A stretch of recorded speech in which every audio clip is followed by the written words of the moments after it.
Oh, Mira auntie, my daughter-in-law said with that razor-sharp smile, standing in the middle of her birthday party. You've really been enjoying your own cooking lately, haven't you? Looking quite fat these days. Like a pig, actually, her friends giggled behind their champagne flutes. My son stood 10 feet away, close enough to hear, far enough to pretend he hadn't. And in that moment, holding the plate of samosas I'd spent all morning making, I felt something inside me crack. But what she didn't know, what none of them knew, was that the billionaire who'd just bought her father's failing company was the man I'd given up 30 years ago. The man who'd never stopped loving me. And he was about to make them all regret every single moment they treated me like I was nothing. Welcome, my dear friends, to Voice of Auntie Katie. To my beautiful subscribers, thank you for being here with me today. Your support means the world to me, and I pray that every video I share brings you strength, wisdom, and inspiration. Before we begin, let me say a quick prayer for all of you. May the Lord bless you and keep you. May His face shine upon you and give you peace. May you find strength in moments of weakness, courage in times of fear, and love in places you thought were empty. May your heart be filled with hope, and may you always remember that you are worthy of respect, dignity, and happiness. In Jesus' name, Amen.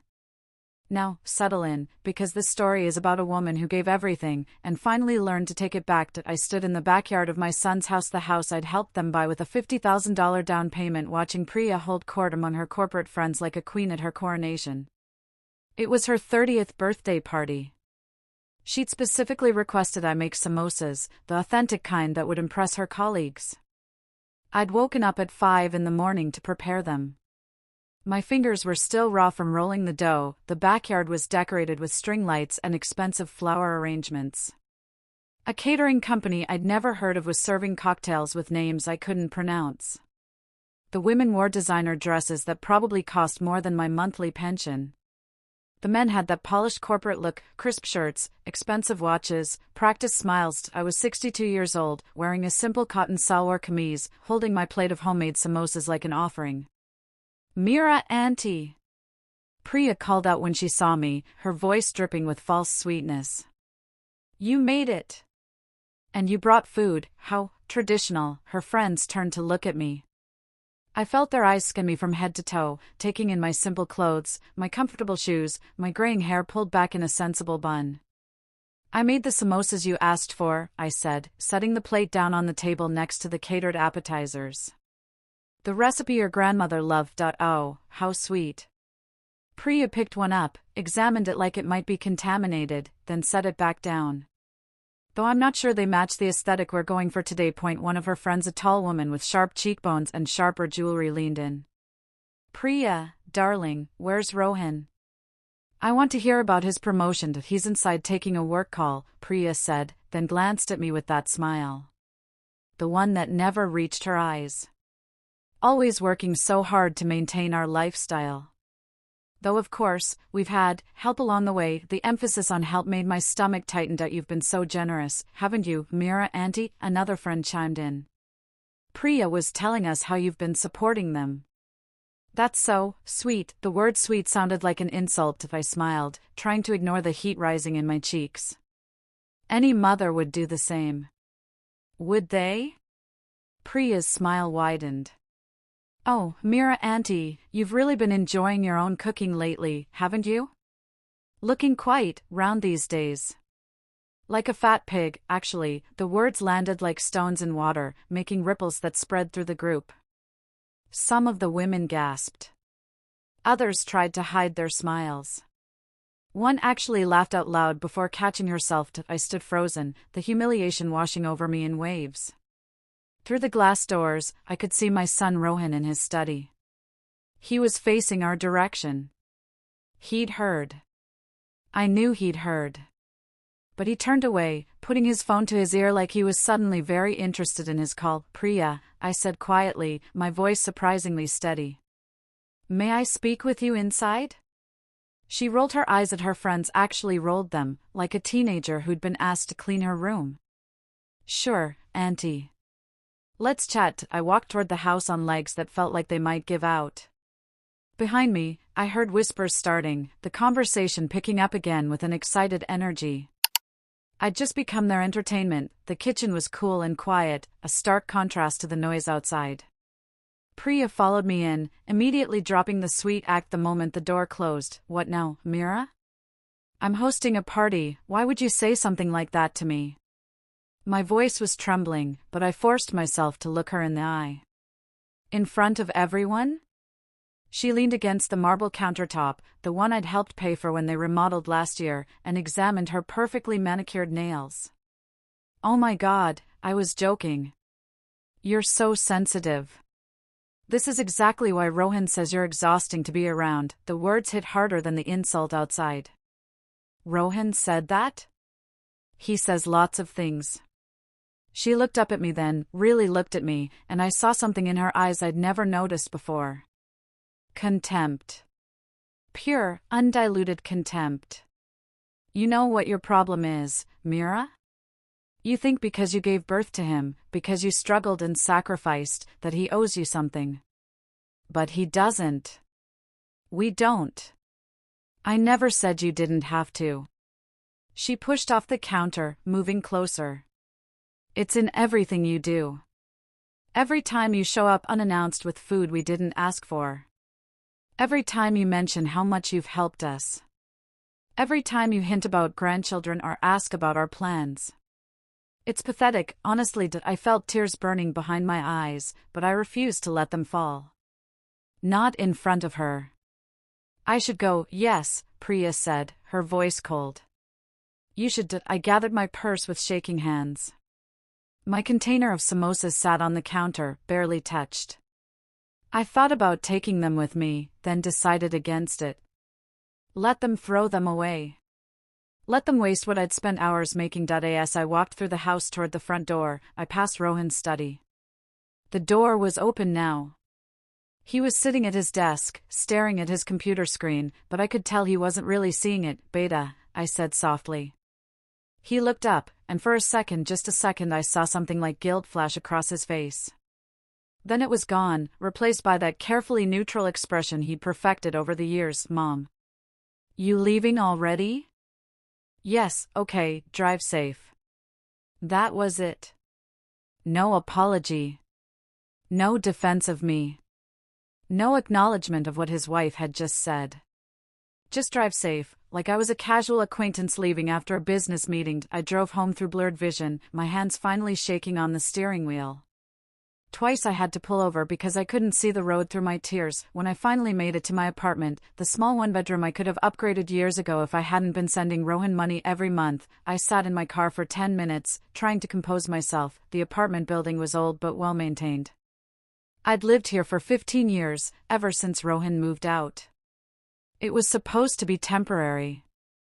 I was supposed to save up, buy something nicer, maybe even a small house with a garden, but then Rohan had graduated with his master's degree and couldn't find a job right away. Then he'd met Priya and wanted to impress her with a nice apartment. Then came the wedding expenses, the down payment on their house, the furniture, the temporary cash flow problems that became permanent. I'd put my life on hold. For him. For them. For a son who couldn't even defend me when his wife called me fat. That night, I sat at my small kitchen table and did something I hadn't done in years. I calculated exactly how much money I'd given them. Monthly rent, $500, times 60 months. $30,000. The down payment on their house, $50,000. Furniture, at least $5,000. Groceries when they were struggling, probably another $3,000. Emergency loans that were never repaid, $10,000. The wedding gift, $5,000. Priya's medical expenses last year, $2,000. The new air conditioning unit, $3,000. The list went on and on. By the time I finished, the total was over $108,000. $108,000 of my retirement savings. Money my late husband had left me. Money I'd saved working double shifts at the hospital. Money that was supposed to ensure I could live comfortably in my old age, all gone. Poured into the life of a son who thought I was exhausting and a daughter-in-law who thought I was pathetic. I sat there in the darkness of my kitchen, staring at that number, and something inside me changed. Not broke, changed. hardened, crystallized into something clear and sharp. And no more. No more money. No more uninvited visits. No more desperately seeking crumbs of affection from people who saw me as an obligation rather than a blessing. I was done. The first call came 3 days later. I was sitting in my living room, actually reading a book for the first time in months, when my phone rang. Rohan's name flashed on the screen. I let it ring 4 times before answering. Mom, we need to talk. His voice had that particular tone, the one that meant he needed something but was going to pretend it was about concern for me. I'm busy, beta. A pause. Busy? Doing what? The question stung more than he probably intended. What was I doing? What had I been doing for the past 5 years besides orbiting around their lives like a forgotten satellite? I've joined a book club, I lied. Then, because the lie felt surprisingly good, I expanded it. And I'm taking a painting class. The instructor says I have real talent. Another pause, longer this time. That's great, Mom. Really great. But listen, Priya feels terrible about what she said at the party. She was stressed and had too much to drink. She wants to apologize properly. Can you come for dinner on Friday? I'm busy Friday. Doing what? Living my life, Rohan. The words came out sharper than I intended. Something I should have started doing years ago. Mom, come on. Don't be like this. She said she was sorry. Did she? Because I didn't hear an apology. I heard excuses. She's planning to call you herself. She just wanted me to smooth things over first. Have you ever been the one who has to smooth things over for someone who hurt you? Drop a comment if this is hitting close to home, and trust me, you need to stick around because what happens next will blow your mind. Rohan, I said calmly, I need to go. My book club meets in an hour, but I hung up. My hands were shaking again, but this time it wasn't from hurt. It was from something that felt suspiciously like power. The second call came 2 days later. This time it was Priya herself. Mira, Auntie, I'm so sorry about what I said. Her voice was syrupy sweet, the tone she probably used with clients at work. I was drunk and stressed, and you know how I get when I'm overwhelmed. I didn't mean it at all. You know I think of you as a second mother. I was silent, waiting. Auntie? Are you there? How much do you need? I asked. Another silence. Longer this time. I could almost hear her recalculating. I don't know what you. How much money do you need, Priya? Just tell me. Let's skip the performance. I heard her breath catch. When she spoke again, the sweetness was gone, replaced by something harder. More honest. Rohan's company is having some cash flow issues. We're behind on the mortgage. Just $20,000 to get us through the month. We'll pay you back, obviously, once things stabilize. $20,000. That was 8 months of rent for my apartment. A new car. A trip to India to finally see my sister, whom I hadn't visited in a decade because I was always saving for emergencies. They're emergencies. Never mind. No, I said simply. What? No. No. I'm not giving you any more money. You can't be serious. Her voice rose. Mira, this is your son we're talking about. Your own flesh and blood. You'd let him lose his house? He's 40 years old, Priya. He has a master's degree and a 6-figure job. If he can't manage his own finances at 40, that's not my problem anymore. That's his. I cannot believe this. After everything we've done for you, what exactly have you done for me? I kept my voice level. Please, enlighten me. Because from where I'm sitting, I've given you over $100,000 in the past 5 years, and in return, I got called a fat pig at your birthday party. Silence. Don't call me again unless it's to apologize. And I mean a real apology, Priya. Not this performance you just gave me. I hung up before she could respond. For a moment, I sat there, heart pounding, waiting for the guilt to crash over me. Waiting for the voice in my head that would tell me I was being cruel, that family is supposed to help each other, that a good mother wouldn't abandon her son in his time of need, but the voice never came. Instead, I felt something I hadn't felt in years. Relief, pure, simple relief. 2 weeks passed in blissful silence. No calls from Rohan. No texts from Priya. No sudden emergencies that required my immediate financial intervention. I spent those weeks doing things I'd forgotten I enjoyed. I bought new books, not from the discount rack, but hardcovers I actually wanted to read. I went to a matinee movie on a Tuesday afternoon, something I'd never allowed myself because that's wasteful when you can wait for streaming. I even treated myself to lunch at a nice restaurant, sitting alone with a glass of wine and no one to answer to. It felt foreign. Uncomfortable at first. Like wearing shoes that didn't quite fit, but slowly, day by day, it started to feel like freedom. On a Thursday afternoon, I checked my mailbox and found, among the usual bills and advertisements, a heavy cream-colored envelope. The kind of paper that speaks of old money and serious business. The return address made my breath catch: Hayes and Associates, for 32 Park Avenue, Manhattan, NY. My hands trembled as I opened it. Dear Mrs. Meera Kapoor, I hope this letter finds you in good health and spirits. I am writing to inform you that Hayes and Associates has recently completed the acquisition of Kumar Industries, the manufacturing company owned by Mr. Rajesh Kumar. As part of our standard due diligence process, we review all familial connections and potential conflicts of interest associated with our acquisitions. Your name appeared in several contexts during this review, and I must admit, it gave me pause. Meera Kapoor. Could you possibly be the same Meera I knew 30 years ago? The woman who worked at County General Hospital? The one who introduced me to classic Hindi films and made chai so perfect it ruined me for anyone else's. If you are that Meera, the one who wore a blue scarf on cold mornings and laughed at my terrible Urdu pronunciation, then I would very much like to see you again. I understand this may seem inappropriate, given the business connection. I assure you, whatever you decide, it will have no bearing on my professional decisions regarding Kumar Industries. I simply couldn't let this opportunity pass without reaching out.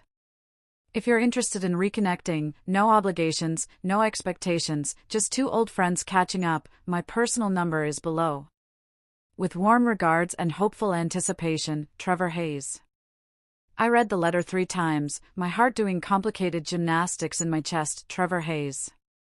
God, I hadn't let myself think about him in years. Hadn't allowed his name to even cross my mind because it hurt too much, the memory of what I'd given up, the life I might have had. We'd met in 1993. I was 32, widowed for 7 years, working in hospital administration at County General. My husband had died when Rohan was only 7, leaving me with a small life insurance policy and a child to raise alone. Trevor was a medical resident, brilliant, ambitious, with kind eyes and a laugh that made me feel young again. He was 30, unmarried, completely dedicated to becoming the best doctor he could be. We met in the hospital cafeteria. He was grabbing coffee between shifts, exhausted, running on fumes. I was there doing paperwork because my office was being painted. Is this seat taken? He'd asked, gesturing to the chair across from me. It's all yours. He sat down with a heavy sigh, then noticed the Hindi film magazine I'd been flipping through. You're a Bollywood fan? Guilty. My mother used to take me to see every film that came to the theater when I was growing up. I can't help it, I'm addicted to the drama. He smiled. I tried watching one once. Got completely lost. Too many plot twists. That's the best part. You never know what's going to happen. Maybe I need a guide, he'd said. Someone to explain what I'm missing. That's how it started. Coffee turned into lunch. Lunch turned into dinners after his shifts. He'd come over to my apartment, and I'd make chai while we watched old films together. He'd ask questions, and I'd explain the cultural references, the music, the language. Rohan was 18 then, in his first year of college, angry at the world and especially angry at me for reasons I couldn't quite understand. When he found out I was seeing someone, and not just anyone, but a white man, he exploded. How can you do this to Dad's memory? He'd screamed, standing in my living room, his face red with rage. He's barely been gone a decade, and you're already replacing him. Rohan, beta, it's not like that, don't beta me. You're being selfish. You're thinking about yourself instead of our family. What would people say? What would Dad think? Your father has been gone for 11 years, so that makes it okay? You're disgusting. And with a Gora? Really, Mom? The words had cut deep. Not just the anger, but the disgust in his voice. The way he looked at me like I'd betrayed him personally. Trevor had been understanding when I ended things a week later. Too understanding that he's your son, Trevor had said quietly. I get it. Family comes first, I'm sorry. I wish things were different. So do I. He'd kissed my forehead, gentle and sad. If things ever change, if you ever want to reach out, I'll be here, but he hadn't been. 6 months later, he left for business school. I heard through mutual acquaintances that he'd switched from medicine to business, that he was making a name for himself in corporate acquisitions. Then he disappeared into the world of the wealthy and successful, and I went back to my small life, raising a son who resented me for sacrifices I'd made for him. Now, 30 years later, that man owned the company that employed my son. The company that was apparently my son's lifeline. The universe had a twisted sense of humor. I kept the letter on my nightstand that night, reading it before bed like a teenager with a secret love note. The paper still smelled faintly of expensive cologne, or maybe I was imagining that. On the first night, I didn't call. It felt too desperate, too eager. On the second night, I drafted a text message but didn't send it. Dear Trevor, yes, it's me. How have you been? Too casual. Trevor, I can't believe you found me. Too emotional. On the third night, after 2 glasses of wine that I definitely didn't usually allow myself, I stopped overthinking and dialed the number. He answered on the second ring. Hello? His voice was deeper than I remembered, weathered by age and authority, but unmistakably his. Trevor? It's Mira. A pause. Then, soft and warm like sunlight, Mira. God, it's good to hear your voice. We talked for 2 hours that first night, about everything and nothing. About the safe topics first, the weather in New York versus our city, the changes in healthcare, the movies we'd been watching. Then, slowly, we moved into deeper waters. I went to business school after we. He trailed off. I told myself it was because I wanted a change. But honestly, I was running. From what I felt. From what I'd lost. Trevor, let me finish. I threw myself into building something. If I couldn't have the life I wanted, I'd build an empire instead. Turns out I was pretty good at it. I read about you sometimes, I admitted. Forbes articles. Business journals. Self-made billionaire Trevor Hayes. I was proud of you, were you? Of course. You always had that drive. That brilliance. It all felt empty, he said quietly. Success without someone to share it with is just numbers on a page. I dated. Got engaged once, actually. Called it off 3 months before the wedding. What happened? She wasn't you. The words hung in the air between us, heavy with 30 years of what-ifs. I never married either, I said. Came close to dating a few times, but Rohan always had an opinion. Always made me feel guilty. Eventually, I just stopped trying. How is Rohan? The question should have been simple. Instead, it opened a floodgate. I told him everything. The years of financial support. The way they'd taken me for granted. The party, Priya's cruelty, Rohan's silence. My decision to finally cut them off. Trevor listened without interrupting, and when I finished, he was quiet for a long moment. Good for you, he said finally. Seriously, Mira. Good for you. You don't think I'm being cruel? A bad mother? I think you're finally being good to yourself. There's a difference between supporting your child and letting them drain you dry. Sounds like you've been their ATM for years. The relief of hearing someone validate my decision was overwhelming. They think I'm being irrational. Of course they do. You've disrupted their comfortable arrangement. Trevor. I hesitated. Rohan works for Kumar Industries. His wife's father owns it. Or owned it, I guess, now that you've acquired it. I know. You know, due diligence, remember? I know Rohan Kapoor is your son. I know he's married to Rajesh Kumar's daughter. I know he's been coasting on nepotism for the past 5 years, producing mediocre results while pulling a senior director's salary. My stomach twisted. Is that why you reached out? Because you knew about the connection? Honestly? His voice was careful. When I first saw your name in the documents, my first thought wasn't noble. It wasn't, oh, let me reconnect with an old friend. It was more like, well, this is interesting. Interesting how? Interesting in that the son who made you choose between him and your own happiness 30 years ago is now professionally vulnerable. And I'm the one holding the keys. I should have been horrified. Should have defended Rohan, made excuses, played the role of protective mother. Instead, I felt something dark and hungry stir in my chest. Something that had been suppressed for so long it had become part of my foundation. Tell me more, I said softly. If you're enjoying Mira's transformation, hit that like button right now. And make sure you're subscribed to Voice of Auntie Katie because this story is about to get even more intense. Trevor's voice took on a different quality, sharper, more businesslike.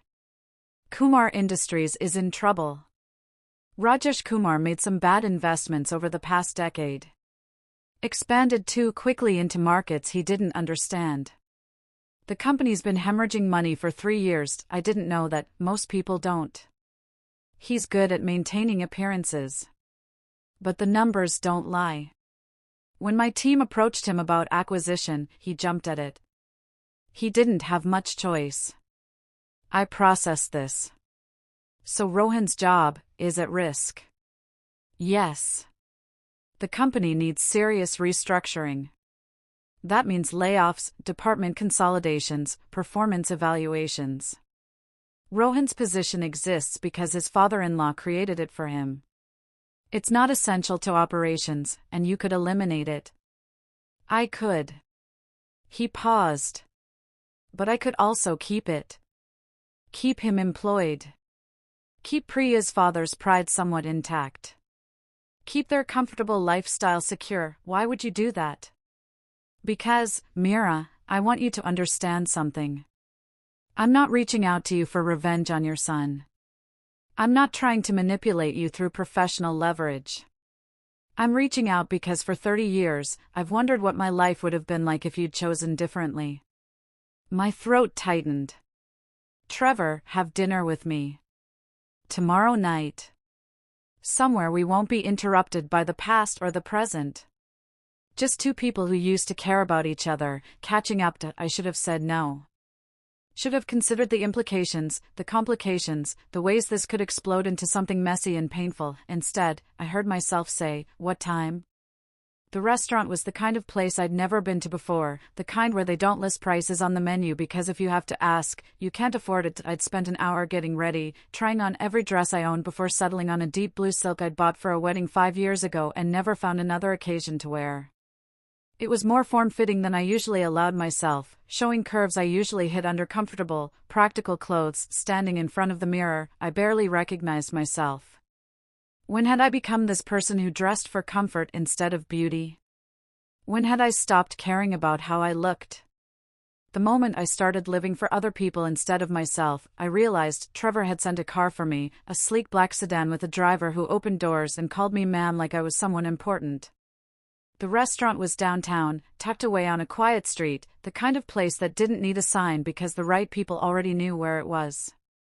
He was waiting in the foyer when I arrived, and for a moment, we just looked at each other. He'd aged well. The boyish medical resident had become a man of authority, silver threading through his dark hair, distinguished rather than old. Lines around his eyes suggested he smiled often. His body spoke of personal trainers and disciplined self-care, but there was nothing vain about it. Just the look of someone who took care of himself. He wore a dark suit that probably cost more than my monthly rent, but somehow he made it look casual. Mira. He said my name like a prayer. You're even more beautiful than I remembered. I laughed, self-conscious. I'm 62 years old, Trevor. I have gray hair and wrinkles and you're beautiful. He stepped forward, taking my hand. His thumb brushed across my knuckles, sending electricity up my arm. I've thought about you so many times over the years. Wondered if I should reach out. Told myself it was selfish to disturb the life you'd built. What changed? I saw your name on those documents, and I realized I'd been given a second chance. And I'm too old to waste second chances. The restaurant was intimate, candlelight and soft music, tables spaced far enough apart that conversations stayed private. The sommelier treated wine selection like a sacred ritual, and our waiter moved with the practiced invisibility of someone who knew when to appear and when to disappear. We ordered, or rather, Trevor ordered for both of us after asking my preferences. Perfect, tell me about building your empire, I said. The Forbes articles only give the highlight reel. He smiled. It wasn't glamorous. 18-hour days. Sleeping in my office more often than at home. Failed deals that nearly bankrupted me. Success that came too slowly, then all at once. Do you regret it? Leaving medicine? Sometimes. I think I would have been a good doctor. But medicine requires a kind of emotional availability I didn't have after. He trailed off meaningfully. After you. Don't put that on me. I'm not. I'm just being honest. You were the only person who ever made me want something more than professional success. After you ended it, I threw myself into work because it was easier than feeling. I sipped my wine, processing this. I'm sorry. Don't be. We both made the choices we thought were right at the time. He leaned forward, his eyes intense. But Mira, can I tell you something that might make me sound like an asshole? Please do. When I saw your name in those documents, when I realized you were connected to Kumar Industries, my first instinct wasn't noble. You mentioned that on the phone. But I didn't finish. My first thought was that I now had leverage. That if your son had been the reason you walked away from me 30 years ago, I could make him regret it. I could make him understand what it costs to take you for granted. I should have been horrified. Should have defended Rohan, made excuses, played the role of protective mother. Instead, I felt heat curl in my belly.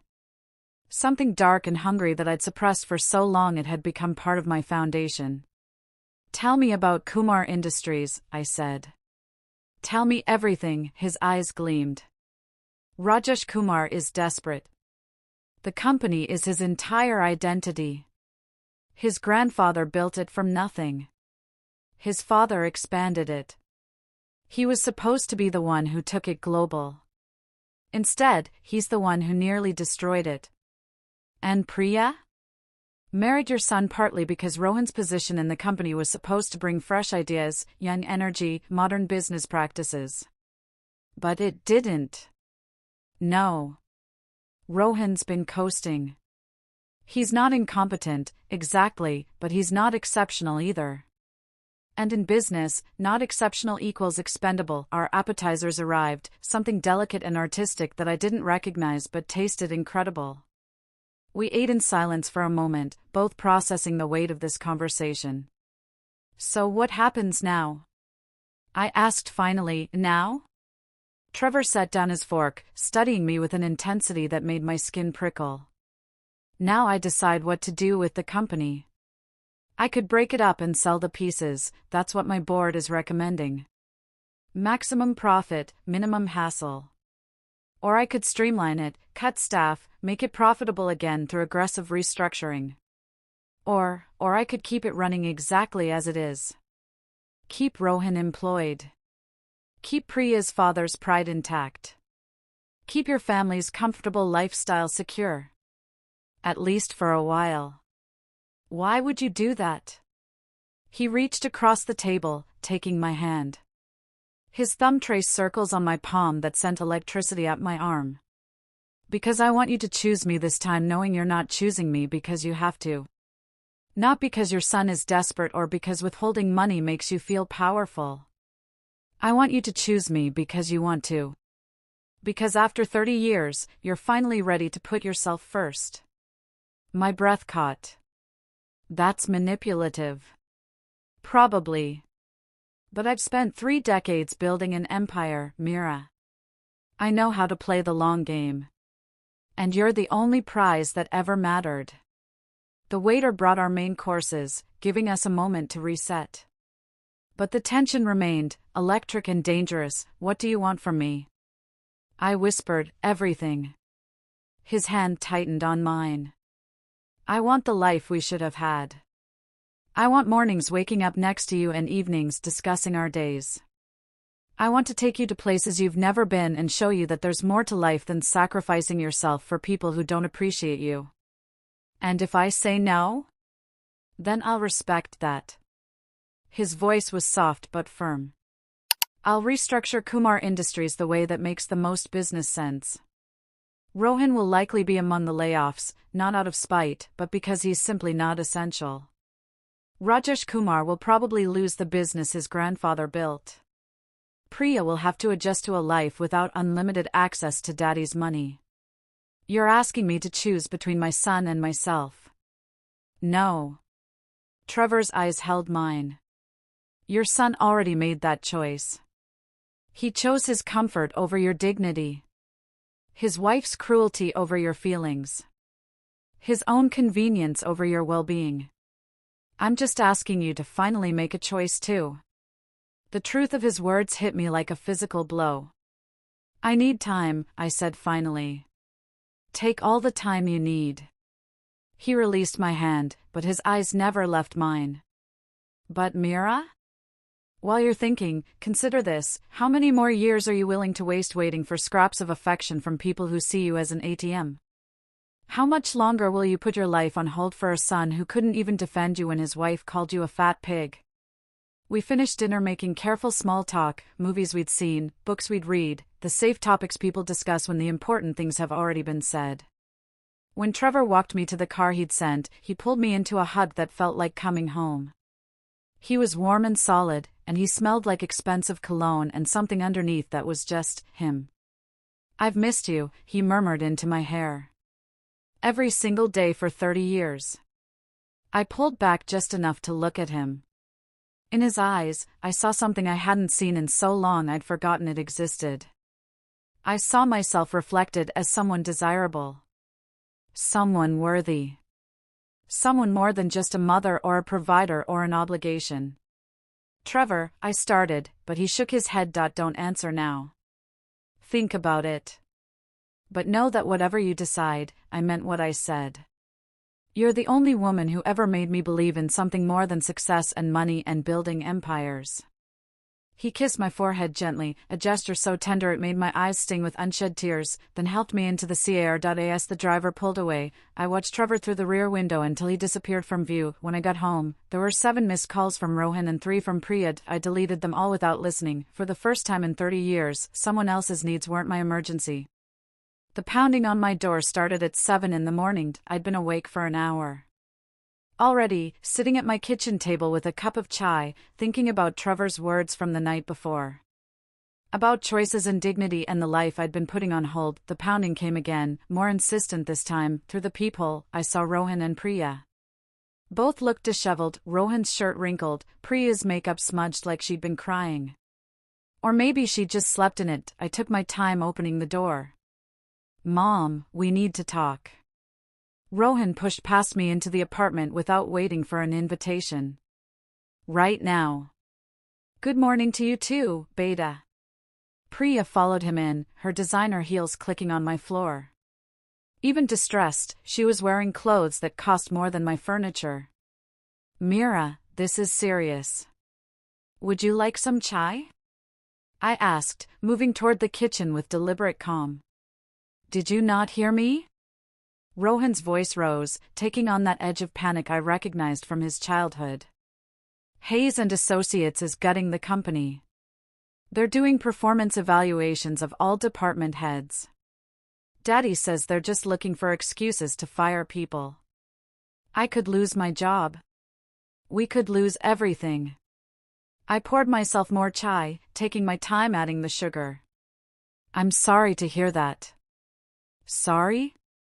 Priya's voice went shrill. That's all you have to say? Sorry? This is your son we're talking about. Your own flesh and blood. Then I suppose he'll have to handle it like an adult. I turned to face them, leaning against my counter. Like the 40-year-old man with a master's degree that he is. How can you be so cold? Priya demanded. We could lose the house. The cars. Everything we've built. Built? The word came out sharper than I intended. Let me tell you something about coldness, Priya. Cold is standing in your backyard holding food I spent hours making while you call me a fat pig in front of your friends. Cold is my son, the child I raised alone, the boy I sacrificed everything for, standing there and saying nothing while his wife humiliates me.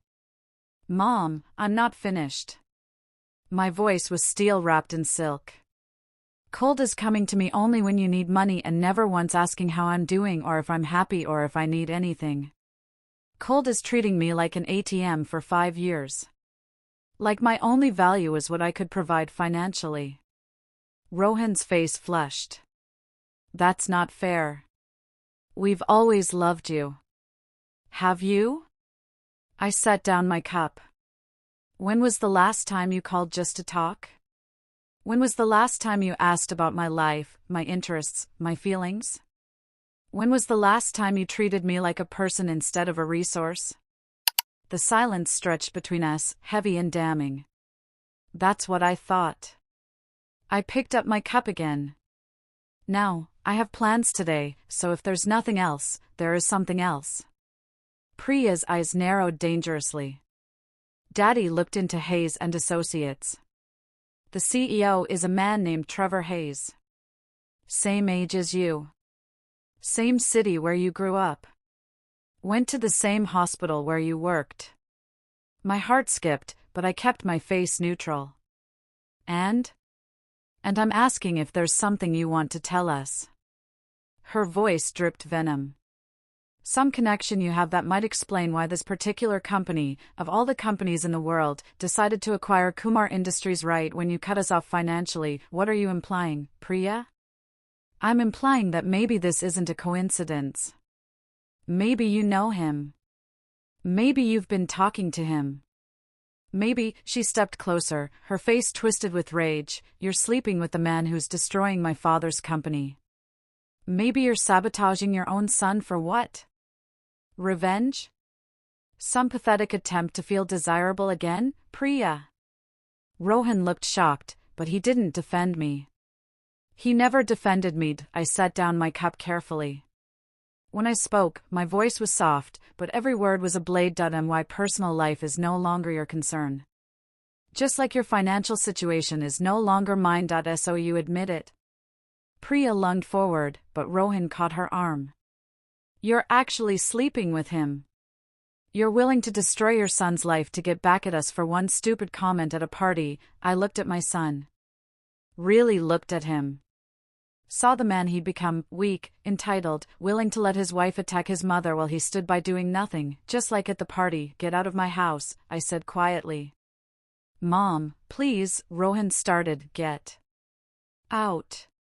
They left, Priya still screaming threats, Rohan looking lost and betrayed. As if he had any right to feel betrayed, I locked the door behind them and leaned against it, my heart hammering. Then I picked up my phone and dialed. Trevor answered immediately. Mira? I've made my decision, I said. And? When do we leave tonight? His laugh was warm and triumphant. I'll pick you up at 7. Pack an overnight bag. Trevor, trust me, Mira. It's time someone took care of you for a change. Trevor arrived at 7 sharp, driving himself in a sleek car that probably cost more than I'd made in 5 years of work. He looked different outside the restaurant, more relaxed, wearing dark jeans and a cashmere sweater instead of the business suit. "Where are we going?" I asked as he loaded my small overnight bag into the trunk. "You'll see." We drove north out of the city, leaving behind the traffic and noise. He played music, old Hindi film songs that made me laugh. "You remembered," I said. "I remember everything about you, Mira. Every song you loved. Every film that made you cry. The way you took your chai. How you hummed when you were happy." The confession made my chest tight. We arrived at a house tucked into the hills, not a mansion, but something warm and inviting, with large windows and a wraparound porch. Lights glowed from inside, welcoming. "Is this yours?" I asked. "Point one of them. I keep it for when I need to escape the city. No staff. No interruptions. Just peace." He showed me inside, hardwood floors, comfortable furniture, a fireplace already lit. The kitchen smelled like someone had been cooking. "I had dinner prepared before I left," he explained. "I hope you like pasta. I remember you saying once that you'd never had really good Italian food." We ate by the fireplace, talking about everything and nothing. He told me about his life, the loneliness of success, the hollow feeling of achieving every goal except the one that mattered. I told him about the years with Rohan, the slow erosion of my self-worth, the moment at the party when something finally broke free. After dinner, we sat on the couch, close but not touching. The fire crackled. Outside, stars filled the sky in a way they never did in the city. "Mira," Trevor said finally. "I need you to understand something. I'm not trying to buy you or manipulate you. Whatever happens with Kumar Industries, whatever I decide professionally, it won't be because of what happens between us personally. Then what will it be based on? Business. Pure business. Rohan's performance, the company's needs, what makes financial sense. If he loses his job, it'll be because he deserves to lose it, not because I'm punishing him for how he treated you. And if I asked you to keep him employed," Trevor was quiet for a long moment, "then I'd tell you that you're still thinking like someone who has to buy love. And I'd ask you why you're more worried about his comfort than your own happiness." The words hit home because they were true. "I'm scared," I admitted. "Of this. Of choosing myself. Of what it means." "What does it mean?" "That I might lose him forever. That whatever small connection we still have will be completely destroyed. That I'll be alone." Trevor turned to face me fully, taking both my hands. "Mira, you're already alone. The connection you're trying to preserve doesn't exist. He's been taking without giving. Using without appreciating. That's not connection, that's exploitation." Tears slipped down my cheeks. He wiped them away gently. "But you won't be alone," he continued. "Not if you don't want to be. I'm here. I've always been here. Waiting for you to be ready. What if I'm not ready? What if I'm too old, too damaged, too?" He kissed me, soft at first, gentle, asking permission. Then, when I didn't pull away, deeper. 30 years of longing compressed into one moment. When we broke apart, I was breathless.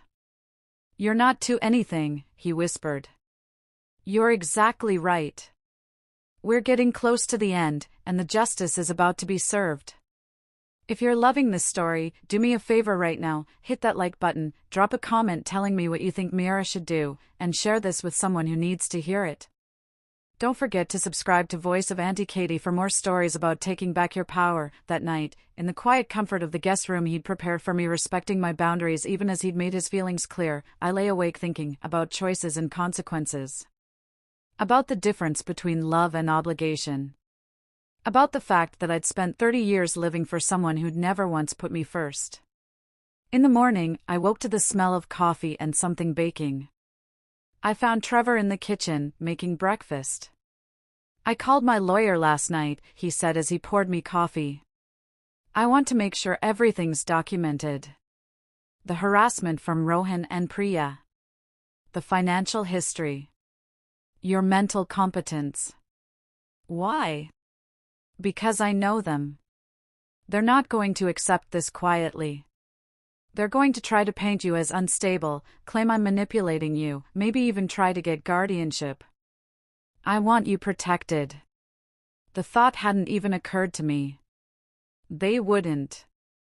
Mira, they tried to guilt you into giving them $20,000. They blamed you for the consequences of their own choices. What makes you think they won't escalate? He was right, of course. We spent the weekend in that bubble of peace, cooking together, watching old films, talking about the life we might build. He didn't pressure me for more than I was ready to give. Just held my hand, made me laugh, reminded me what it felt like to be valued. On Sunday afternoon, as we drove back to the city, reality started creeping back in. What happens tomorrow? I asked. Tomorrow, I go to work and make the decisions that need to be made about Kumar Industries. You go home and start living your life. And we see each other again whenever you want. Just like that? Just like that, but of course, it wasn't that simple. Mrs. Kapoor? An unfamiliar voice, professional and cold. This is Attorney James Mitchell. I represent your son, Rohan Kapoor, and his wife, Priya Kumar Kapoor. We're filing a petition for emergency guardianship based on concerns about your mental competence and vulnerability to exploitation. My blood went cold. Excuse me? Your recent behavior, cutting off financial support without explanation, refusing to communicate with family, entering into a relationship with a man who has professional leverage over your son, suggests you may not be capable of making sound decisions. We're asking the court to appoint a guardian to manage your affairs until a proper evaluation can be conducted. I hung up and immediately called Trevor. They did exactly what I thought they'd do, he said grimly. Don't worry. My legal team is already on it. We have documentation of everything, the financial abuse, the emotional manipulation, the harassment. We even have a statement from your neighbor who heard Priya's screaming threats outside your apartment. This is really happening. It is. But Mira? You're not alone in this fight. Not anymore. The court hearing was scheduled for the following week. In the meantime, Trevor's restructuring plans for Kumar Industries were announced. Department consolidations. Performance-based evaluations. A new merit system that would eliminate positions created through nepotism. Rohan's job was on the chopping block. Not because of me. Not because of revenge. But because his position had never been necessary in the first place. The night before the hearing, Trevor came to my apartment. Whatever happens tomorrow, he said, I want you to know something. I've instructed my team that Kumar Industries restructuring is to proceed based solely on business needs. Your relationship with me, whatever we decide, that has no bearing on professional decisions. Thank you. But Mira? I also want you to know that if they somehow win tomorrow, if they get guardianship, I will fight it. I will hire the best lawyers money can buy. I will not let them take your freedom because they're angry about losing their ATM. I kissed him then. Not gentle.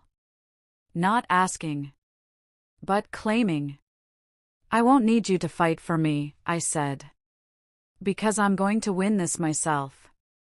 The courtroom was smaller than I expected. Less dramatic. Just a judge, some lawyers, and the people trying to control my life. Rohan looked tired. Priya looked furious. Their lawyer looked expensive. My lawyer, one of Trevor's team, looked confident. The judge was a woman in her 60s, with sharp eyes and no patience for nonsense. Rohan's lawyer presented his case, concerned son worried about aging mother. Recent personality changes. Cutting off family without explanation. Relationship with man who had professional leverage. Refusal to communicate. Your Honor, he concluded, we're simply asking for a temporary guardianship until Mrs. Kapoor can be properly evaluated. This is about protection, not punishment. My lawyer stood. Your Honor, if I may. Mrs. Kapoor has brought documentation that tells a very different story. She presented everything, bank records showing over $100,000 given to Rohan and Priya over 5 years. text messages showing their constant requests for money. A sworn statement from Priya's party caterer describing what was said about me. Medical records showing perfect mental and physical health. Character references from neighbors, my book club, my painting instructor. This isn't about mental incompetence, my lawyer said. This is about financial abuse. Mrs. Kapoor finally set boundaries, and her son and daughter-in-law are trying to regain control through legal manipulation. The judge looked at Rohan. Mr. Kapoor, did you or your wife ever repay any of the money your mother gave you? Well, no, but it was a gift she was guilted into giving, or a loan you never intended to repay? Silence. The judge looked at Priya. Mrs. Kapoor, did you or did you not refer to your mother-in-law as a fat pig at your birthday party? Priya's face went red. It was a joke. Was your mother-in-law laughing? More silence. The judge looked at me. Mrs. Kapoor, do you understand why we're here today? Yes, Your Honor. My son and daughter-in-law are upset that I stopped giving them money. They're trying to punish me by taking away my freedom, and this relationship with Mr. Hayes is none of their business. I'm 62 years old. I have the right to spend time with whomever I choose. The judge nodded. Petition denied. Mrs. Kapoor is clearly competent to manage her own affairs. Furthermore, I'm ordering Mr. Rohan Kapoor and Mrs. Priya Kapoor to repay $15,000 to Mrs. Meera Kapoor within 90 days, representing loans that were fraudulently characterized as gifts. The gavel came down. I'd won. Kumar Industries was restructured. Rohan's position was eliminated. He found a new job, not as prestigious, not as well paid, but honest work based on his actual skills. Priya got her first real job in years. They moved to a smaller house. Downsized their lifestyle. Learned to live within their means. Rajesh Kumar took early retirement with a generous severance package. His pride was wounded, but he survived. And me? I traveled to Italy with Trevor. We walked through museums and ate pasta and kissed in the rain like teenagers. We went to India, where I finally saw my sister after a decade. Trevor charmed my whole extended family with his terrible Hindi and genuine warmth. I started a charity, Second Chances for Senior Women, helping older women escape financial abuse from family members. The first woman we helped was from my own neighborhood.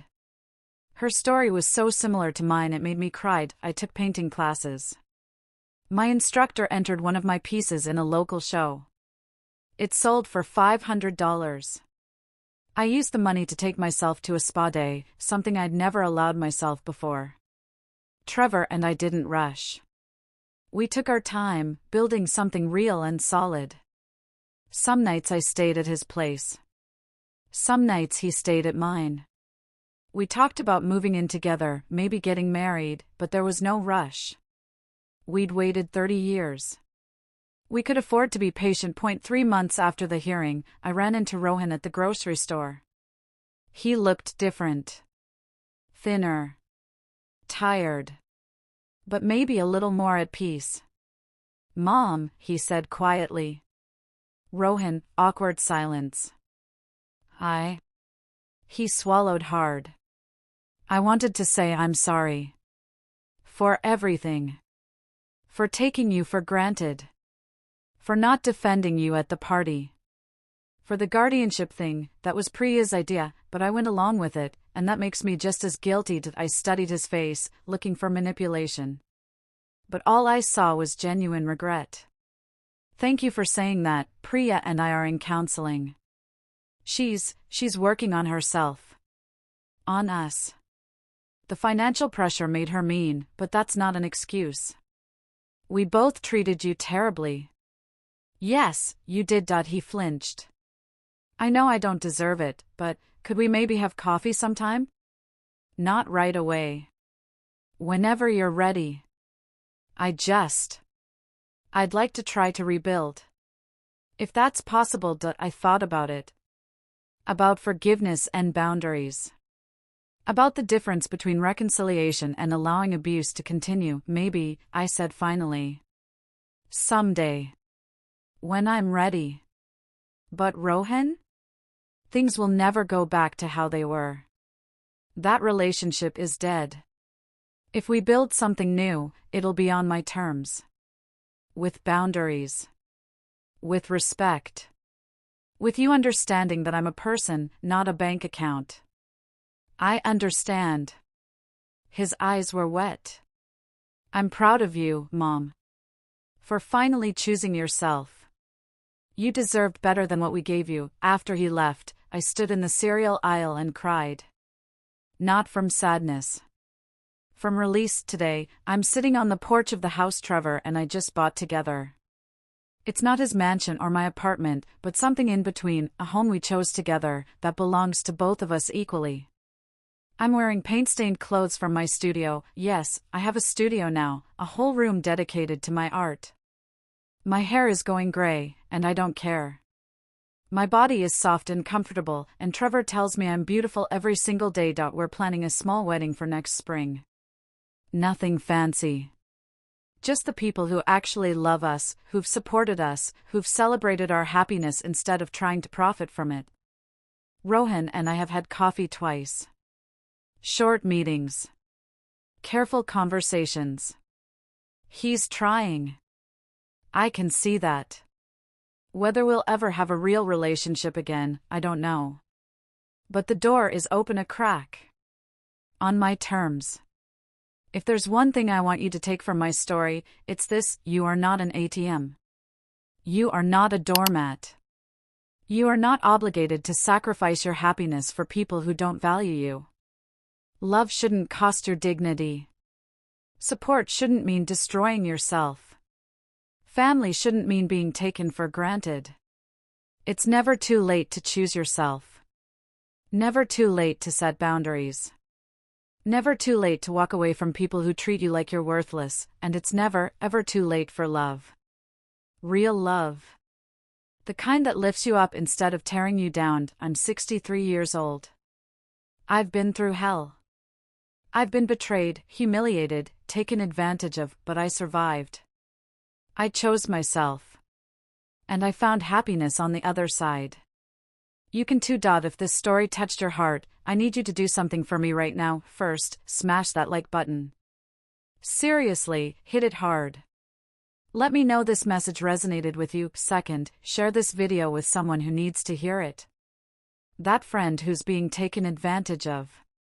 That family member who sacrifices everything for people who don't appreciate them.